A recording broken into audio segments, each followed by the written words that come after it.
Welcome back to another instant reaction edition of the Night Report podcast. Richie Schneiderate joining me once again. Richie, some somber news broke this morning. It was kind of coming out last night that it sounded like Fran Brown is the number one target for the DB job that opened up for Georgia. It sounds like he's taking that job. Tell us how this came together and what this means for Rutgers moving forward. Yeah, we heard it Wednesday night after the basketball game, the big win against Illinois. But yeah, I mean, it just kind of came together relatively quickly. It seems like they both had mutual interest in each other. I know Georgia lost their DB's coach not so long ago, so they obviously had to fill the position. They just went after arguably one of the best recruiters in the country, one of the up and coming DB coaches. I think we all knew this was kind of gonna happen eventually with Fran. Apparently, after losing out on a Temple job, that was a big sway for him staying up in the Northeast, and that's kind of why he was sticking around. But he was getting other offers even last year, and he's turned down quite a few other schools. But at the end of the day, you have to look at it like this: Rutgers is going to send a coach to the defending national championship, Georgia Bulldogs. Like it's bound to happen, and stuff like this there's no real. I guess you could spin it positively, kind of, just because it's like proving Greg's coaching tree is just growing further and further. And it's showing that Greg knows what he's doing. He's hiring the right coaches. And this is going to happen everywhere. They're just going to keep moving on and moving up. Yeah, so Georgia just won the national championship. They lost their secondary coach to Miami. Miami's built like this incredible, like super team of coaches. But I mean, it's not a bad thing to lose good coaches to clear elevated roles. Like some people might argue that this is not a step up. This is a huge step up. This is the defending national champions. They've gone to the national championship, I think, 2 of the last 4 years, 2 of the last 5 years. Yeah. This is a team that is one of the top 10 programs in college football. It sucks to lose them in the short term, but Greg can use this as a selling tool when he's going and looking for a replacement. Like, hey, like my guys are moving up. Like this is not a stepping stone job. But if you give me 2 years, this is something that you can use to elevate your career. So yeah, it sucks because Fran was such an integral part of the Greg 2.0 experience. Like he was the first guy Greg brought on. I think he really wanted to coach under Shiano. I think he probably learned a ton. I don't think there's bad blood there. Like he was here for more than 2 years. Like Greg probably, owes him more than Fran owes Greg. So it sucks to see him go, but I really don't think this is a massive blow long-term. In short term, for sure. Like maybe the 23 class takes a hit because of this, but they're going to find a guy. I trust Greg. Like if you look at Greg's coaching tree from the first time he's around, he always is good at targeting either under the radar coaches or really knows the right coaches to target in college football. Yeah, I mean, going back to what you said before, I know people keep saying this a lateral move. This is nowhere near a lateral move. This is a huge step up. Although it is the same position technically in secondary coaching, this is a huge step up. You're coaching the defending national champs. You're coaching SEC football. You're coaching a top 3-4 program, maybe even top 2 if you want to argue, over the past 5 to 10 years. It's an insane step up for him, but yeah, I am kind of confident that Greg's going to find someone pretty quickly, I would assume. Now the question is, you can kind of mix and match where you want to go because now you have 2 assistant opening spots or opening roles. So now it's going to be interesting because previously we heard it was going to be a cornerbacks coach and Fran was going to coach the secondary. Now it's like maybe you get a secondary coach or you kind of put the other guy somewhere else. I mean, there's a lot of options here. There's definitely a lot of options. Do you think Fran was like down with that idea of having a corners coach under him and he being the DB's coach and the associate head coach, I assume, something like that in terms of a title? Yeah, I think he was 100% down, but at the end of the day, it's Georgia. Like you can't turn them down. But yeah, because we talked about it on the boards. I think we talked about it on the podcast actually too. It did sound like Demire Shaw was going to be the cornerbacks coach, and him and Fran are like this. So it's like, it kind of seemed like it might have been a little bit of a, yes, he's an up and coming very good coach. So let's put him on staff. And this is also going to make Fran happy at the same time. So, but I mean, Demire Shaw, I think is going to fill in pretty nicely down in the Philly, South Jersey area.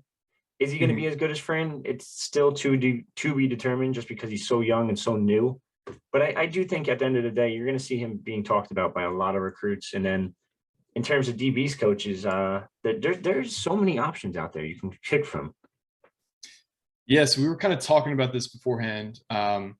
One, Rutgers has a lot of money in their budget right now. Given if we're just basing it on what they had in the pool last year, Fran was probably the third or fourth highest paid coach on the staff outside the coordinators and Greg.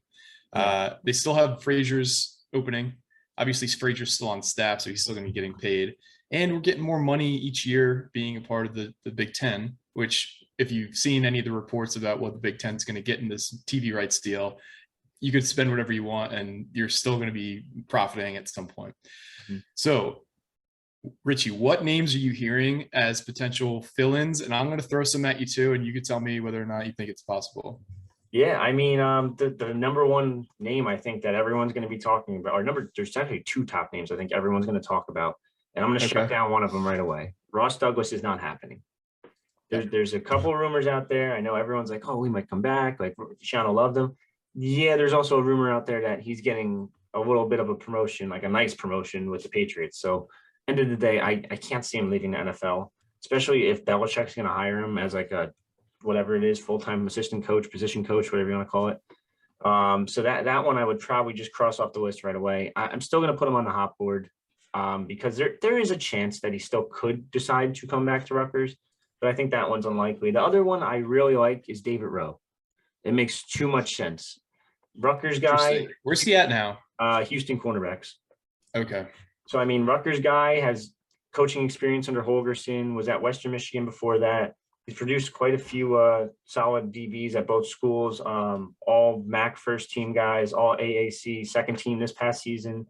He also won the D2 national championship with Valdosta State. I don't know how to pronounce that one. Yep. But yeah, I mean, and he's a Florida guy. What more can you want? A Rutgers alum that produced in college, pretty well in college, alumni of Cocoa High School, who Rutgers is pretty familiar with. I think that most Rutgers fans should be familiar with the recent recruitment of Davin Widener. And it's arguably one of the top programs in the state of Florida. And I mean, he coached with Chiano. His first coaching job was with Chiano in Tampa. So this one makes too much sense for me. And I think if I'm going to bet any type of money, it's right there on David Rowe. Do you think he's a target for the DB coach or cornerback coach, or? That's where I know we have, yeah. Because Houston has money, I think. They do have money. I mean, they stole Dana Holgerson away from West Virginia, and they stole in air quotes because I think if you're at West Virginia, you're probably a little happy he decided to walk away and you have to fire him. Yeah, but now look at West Virginia now. It's like, ugh. But I don't know. Yeah, they've fallen off. Regardless, yeah, no, they definitely do have some money down there. I mean, they're joining the Big 12 too, so that's going to help them a little bit. Yeah, I think if David Rowe comes over, I don't think he's going to leave for the CB's job. I think you have to like kind of persuade him a little bit and give him the secondary job, and it gives him a chance to kind of coach the DBs as a whole, which he did do at Central Michigan, 3 years ago in 2020. So I mean, yeah, I think that one makes the most sense. Obviously, if you can get Ross Douglas, it's kind of hard to say no because he is very good with recruits. We've heard him be mentioned by a ton of recruits in the past, whether it be like Elijah Clarks, who I know who's not shall not be named, blah blah blah. But yeah, no, he's very good. Either of those two names, I think, would be the top two at the moment. So I'm gonna throw a name at you here. Mm-hmm. This is a guy who's one of the best recruiters in the Northeast. He's currently coaching at Boston College, Azar Abdul Rahim. Mm-hmm. Think it's any possibility? I know he just got a title bump. I know he just got a pay bump. The Rutgers could probably pay him more. Yeah. He's from the DC area. He's I think he went to Friendship Academy. He's been all over the place. He's been at Alabama. He's been at Maryland. He's been at UMass, been at Boston College. Any chance there? I mean, this I think that would be a huge coup. Yeah, that would be the home run hire of the group. I'm hesitant to put him on our hot board, but I might just put him on there just because it's a name, I guess.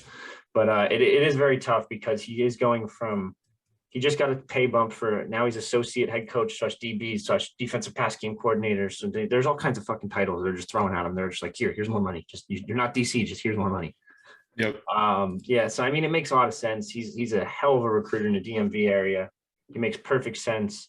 Coaching experience under Halfley, Big Ten experience, SEC experience, and then, like you said before, Friendship Academy, he was the head coach of, which produced five-star. Some of you might remember 4 stars, Jarwin Gray, who ended up at Maryland, and Yannick. Yep. Like, I don't even know how to say it. Naguke, Yannick. Oh, Yannick Biguak, Yeah, I don't know. Yeah, you know what I mean. Biguakwe. Yeah. Yeah, DJ Thunderbunk. Like, there's just so many like former 4 stars that they've produced. Dante Demas. Yeah, so even he's a very, very good coach. He's very, very talented in terms of recruiting that DMV area. And it would open up a different pipeline for Rutgers too, because you don't really see them hit the DMV as hard as they have in the past, I guess. Or I guess maybe ever. If they got him, I think they might hit the DMV harder than ever. And you might just see a shift a little bit from like that Philly area over down to the DMV if you were able to land him, which would be interesting. But I do think it's a long shot because it seems like Hafley's throwing everything at him possible just to keep him on board. But I do think you have to reach out at the very least and say, hey, like, any chance you're interested? Yeah, for sure. Trying to see if there's any other names I could pull out of my ass from with New Jersey roots, but looking through a top 50 TV coach list. Temple's hired a safeties coach yesterday. Did they? Marvin Questador, former Princeton DBs coach. Okay. Fun fact: Ash offered him the DB's job back when I forget who it was that left. I think Bush or someone. Maybe it wasn't Bush. One of the DB coaches, actually I take it back. It was one of the CB coaches. It was either Baker or who's the other one? There's another one. Valai.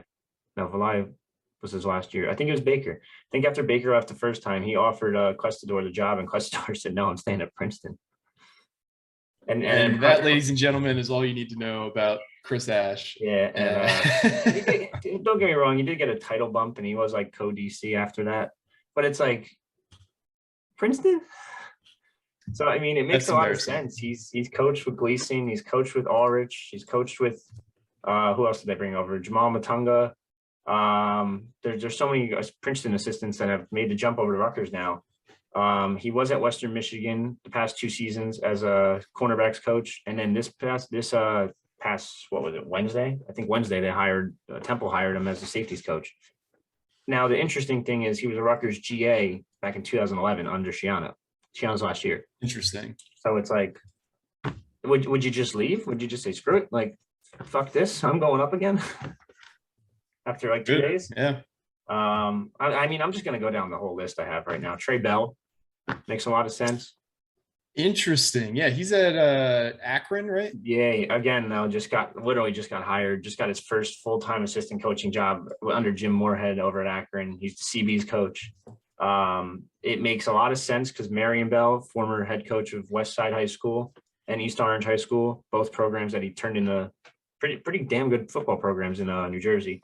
Now he's down in Georgia at Grayson High School as a JV coach, where his son is like, I don't want to say guaranteed because I'm not in charge of rankings, but I guess I can say it. This kid's got like 10 Power 5 offers already from Florida, Georgia, Alabama, Arkansas. His little brother is going to be a 5-star. Like, I don't think there's any question about it. Yeah, he's a stud. I think you mentioned that somewhere, maybe on the boards, and I looked him up, and he's got his size at like probably like 14-year-olds is crazy. He's probably like 6 feet tall already. He's got great ball skills. I want to say he had like 5 or 6 interceptions as a freshman. So. Yeah, class of 2025, and he's starting for Grayson High School, which is top 5 high school program in the country. It's just like, yeah you kind of know already. So for those who don't know, Grayson produced Robert Condice not a few years ago. He was a 5-star first-round pick, and they've just consistently produced high-level D1 talent over the years. Yeah, that would be an insane one to turn down. I mean, other than that, the other obvious one on staff that you could just promote within is Matt Hewitt, safety, SEC experience. Maybe you do have 2 spots, so maybe you hire a secondary coach and then go like what we were just talking about. Like, it would be Fran and the CB's coach. Now it could be Azar, Raheem, and the CB's coach or DB's or safety's coach, whatever Raheem's specialty is. I think Shiano absolutely has to make a splash hire here because he's lost a few guys, some of his best recruiters, and it's to be determined how good of a recruiter Shaw is going to be. Everything we've heard has been great, but I think he really just needs somebody that has that clout and has the pelts on the wall. He needs to go out and really land a top level recruiter, and he's got the money to do it. Yeah. He's just got to. as a head coach, you have to be as much of a recruiter to get assistants as you do to have to get high school and college and transfer level talent. So this is going to have to be a sell job by Greg. He's got to have to really pitch this like he's, it's like Shark Tank when you go into this assistant coach room. Yeah. You gotta go get him. Yeah, it is interesting though, because one thing I want to touch on is Greg is very, very good when it comes to like timing and media and stuff like this. I wouldn't be shocked if there's an announcement 5 minutes after this pod, because that always happens. But I wouldn't be shocked if something happens relatively quickly. I think he kind of knew this was happening. They did put together a package to try to keep Fran. I don't know what the package entailed. It could have been, like we said before, like money. Yeah, money. It's just so hard. Like, how can you pay Fran? I know recruiting is the lifeline of a program, but could you really pay Fran more than the defensive coordinator? Yes. I mean, yeah. Like, again, it's like you're gonna piss off Harris Simiak within like what 10 minutes of him being here. I know plenty of people who work in different industries who the top salesperson makes more than his boss. Yeah. The top salesperson makes more than the CEO.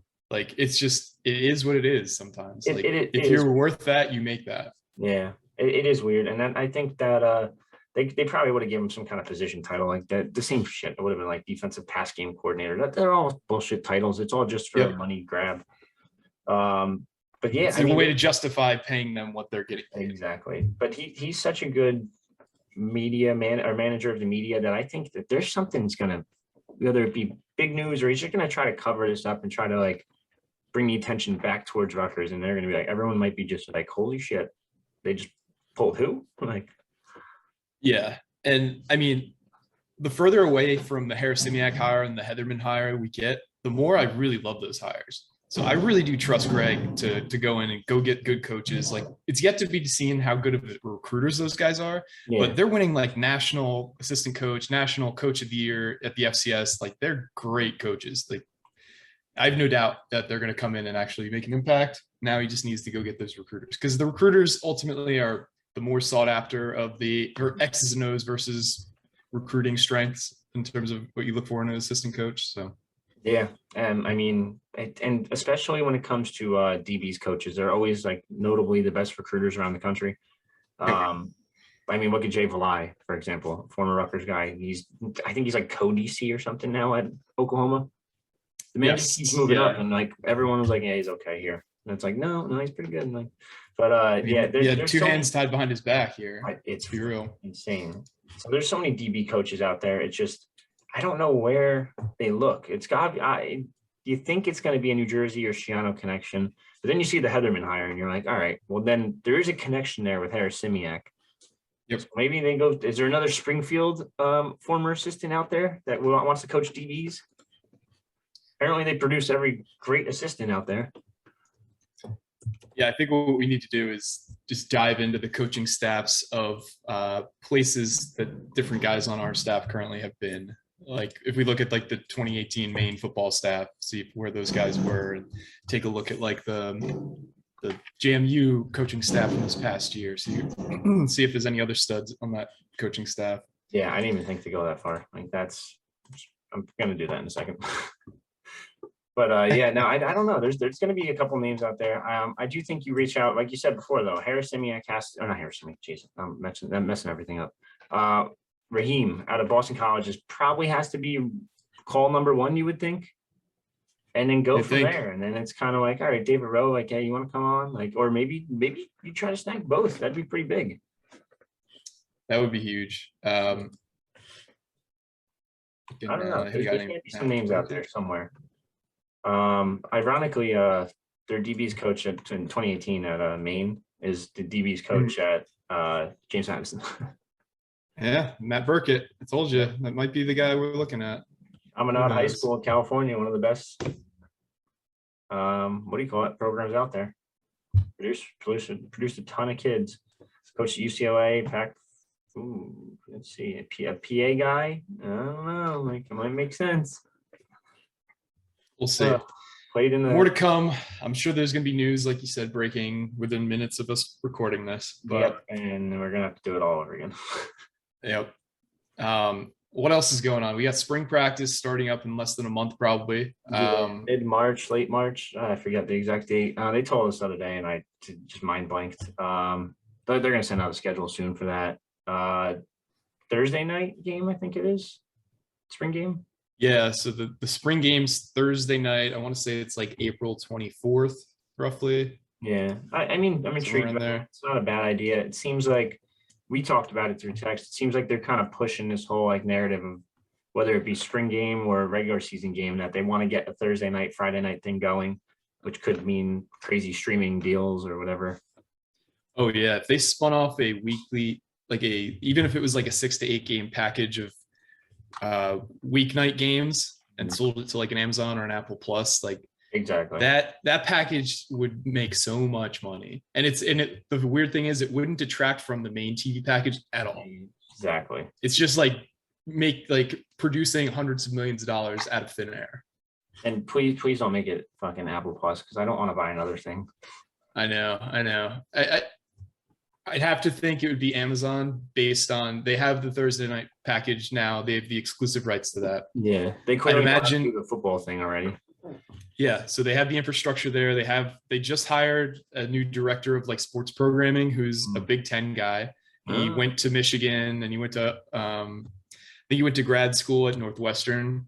Interesting. So he's a guy who probably has an affinity for the Big Ten. A lot of these decisions made by like high-level sports executives, like they're basically making decisions on their own tastes. Like if you look back at like the guys who ran ESPN for a while, like John Skipper was like a huge soccer fan, and the next thing you know, ESPN's hosting the World Cup. Yeah. So it wouldn't shock me at all if Amazon made a pretty big move here in the Big Ten negotiations. I really hope that they do that spinoff, because that's going to be a ton of extra money for Rutgers. And the SEC deal, I think, is like the floor for what Big Ten wants.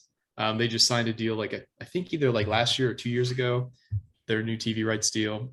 Sounds like the Big Ten is going to get at least $1 billion a year in this new deal. So it's going to be massive for the conference. Obviously, Rutgers. $3 billion. The SEC leaves CBS for ESPN for $3 billion deal. Jesus. Yeah. I just mean $1 billion a year. Oh yeah.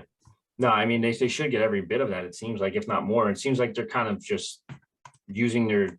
They have a huge advantage. It seems like too. They keep talking about it all over social media, and it's just like shit. Like they're gonna get paid, and it's not just because like SEC has football and that does drive the bus, but Rutgers, Big Ten still has basketball, and basketball is gonna be huge too. I think for it. It is, and I mean we have much bigger markets in the Big Ten than the SEC. Like the SEC has like the rabid fan bases, but the Big Ten has the eyeballs and the actual like. Even though cable's dying, they have the cable boxes in people's homes. Yeah. It's pretty. I mean, every streaming like same like fucking thing. Yep. Ooh, little Taekwon Underwood like tweet. What do you say? It's like the. Did you see Embiid post the picture after he got Harden with the guy standing there in like the suit?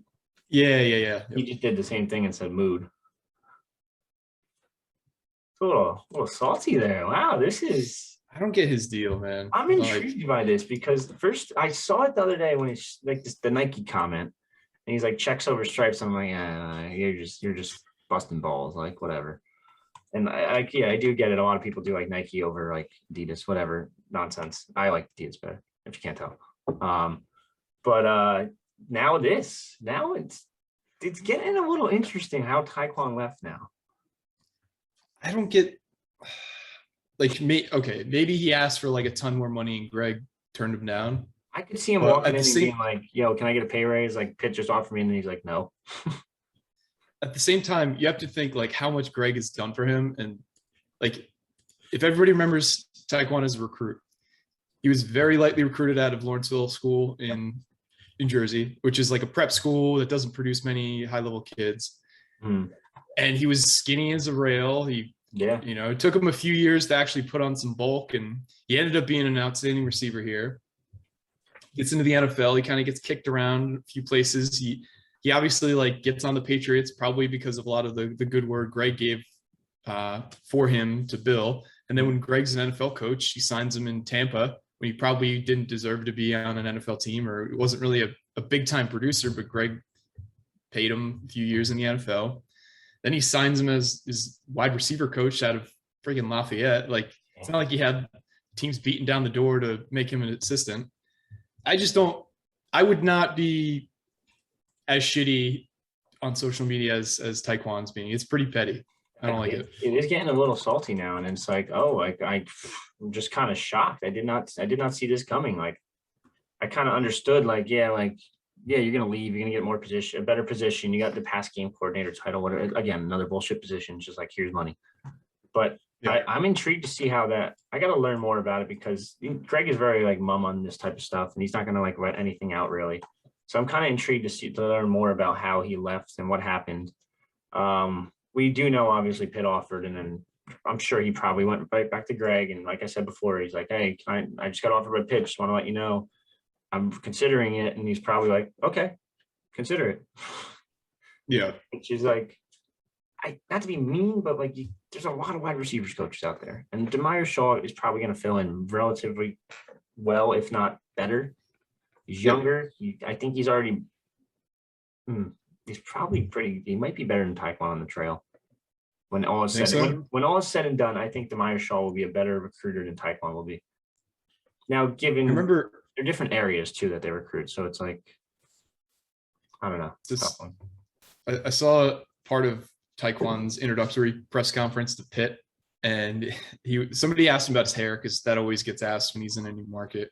Yeah. And so somebody asked him, and he's very good with the media. So he's like, yeah, so my good friends in college, Jason and Devin McCourty, the McCourty brothers. Yeah. They dared me to do it. And so I did it, and I kept it. And not many people have this haircut, and I kept it for recruiting purposes, because I walk into a gym and they see the guy with the flat top, and they're never going to forget the coach with the flat top. So it's a recruiting tool. He like laid it out for the media there, which fair enough. That's smart. I saw it. It was very smart. And then they clip it, and then they put it on, what do you call it, on Twitter and Instagram. And it's like, oh, well, it's a coach with the flat top. Oh, we got it. Like, come on. Like, it was, I give him credit there. That was very smart.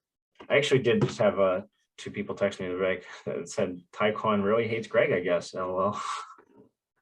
Yep. It's ridiculous. This whole thing's nuts. But yeah, I'm gonna post a hot board relatively soon. There's a ton of names. I think we mentioned just about everyone. The other one, there's one we didn't mention actually, Ty Greenwood, who I think gets mentioned every time there's DB's opening. He's former Jersey guy, worked at Kansas under Charlie Weiss, produced a ton of JUCO kids at Pierce College, is a very good JUCO recruiter. Delaware State doesn't have any like big experience, so I mean he would probably be lower on the list. Yeah, North Carolina Central. Yeah, he'd probably be a lot lower on the list, but he is a name nonetheless. I think that the other guys we have on the list are pretty prime candidates. Between Douglas, Rowe, I really think Rowe is the guy there. I think it's hard to turn that down and say like this isn't. If you look at his resume, look at his background, it makes too much sense in my opinion. Let me do a little Twitter sleuthing here for a second. It is going to be, like I said, though, you're going to hear something happen relatively quickly. Oh, geez, people are tweeting at Taekwon now. Man, you ain't shit without Craig Schiano. Uh-oh. You your NFL contract when no one else would. He gave you your first D1 coaching gig and got you on the radar. You're showing some female traits here. I mean, that's basically what we just said. Looks like David Rowe's brother's a coach as well, James Rowe. Is he? Where's he at? I don't even know. I don't know. I'm looking at his Twitter profile. It says brother of James Rowe. Chicago Bears DB coach. That's pretty wild. Hey, yep. Oof. Wait, did you think he's current Bears coach, DB coach?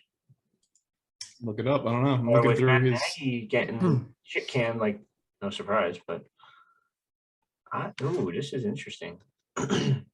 So he was the DC at Valdosta State when David was the CB's coach. You could have your two DB's coaches right here. Yeah, but nobody's leaving an NFL job for Rutgers. Yeah, that's. But if he's been recently let go, He just got hired. Yeah. Just got hired. Yeah, No, he was the Colts cornerback coach in 2021. Yeah, he just got hired in February. That makes sense. Eberflus. Yeah, that's wild. But I mean, hey, still, I mean, David Rowe is still a pretty good hire, I think, if they go that route. That's the only one I could really think of. I'm assuming you haven't found really anything on terms of follows. Looking through his most recent follows, I'm not seeing any Rutgers connections here. Pete Thamel is the only might be real smart connection. about it now too. It is pretty obvious. Like you look at Fran's follows over the past couple of days, and they're not going to show any Georgia guys. But you saw the Samaj Bridgman offer last night. Oh, interesting. Oh, here we go. Eric Josephs is one of the more recent follows from David Rowe. David Rowe followed him, or he followed David Rowe? Josephs started following David Rowe. It makes too much sense. It does. I think he'd have to be like number one. All MAC first team, all AAC second team, and that's just the past 2 seasons that he's produced. Another all MAC second team 2 years ago. Like and like he's produced so many like good players, it seems like. Valdosta State won the D2 JUCO title, whatever you want to call it. That thing is. It might be D2 actually. I don't think it's JUCO. I lied. And then hiring him as assistant with the Tampa Bay. Greg's very familiar. Florida connection that makes too much goddamn sense. And then you look at Cocoa. Let me pull it up real quick. They have so many top like kids every year in and year out. Wait, is he Cocoa or Cocoa Beach? I think it's Cocoa. Remember Chevelle Bowie? There you go. There's one. Oh, wow. That's a blast from the past. Yeah, I do remember that. They have a 2023 4-star coming to Ohio State already. They have they have a bunch of dudes. They have offer. There's like 6 or 7 2023s with offers, 2024s with offers. There's a 2025 who has an Illinois offer randomly. But yeah, I mean, it makes sense for him to add him to the staff. I think there's no question about it. If I was a betting man, he's my choice. I don't know. More to come. I think that makes, like you said, too much sense. We'll see how it goes, though. You got to hope that. I mean, the ideal is what we've kind of already talked about is Abdul Rahim as the DB's coach, Rowe as the corners coach. Yeah. And if you have the money, obviously, why not? It's the pipe dream, but it's something I feel like Greg has to shoot for first. Yeah, go for it and then go from there. All right, guys, we went pretty long on this one, but stay tuned to the board. Stay tuned to your podcast feed because who knows, by the time this comes out, we might already be back in the studio to record again. But from Richie and me, thanks for listening, and we'll see you guys next time.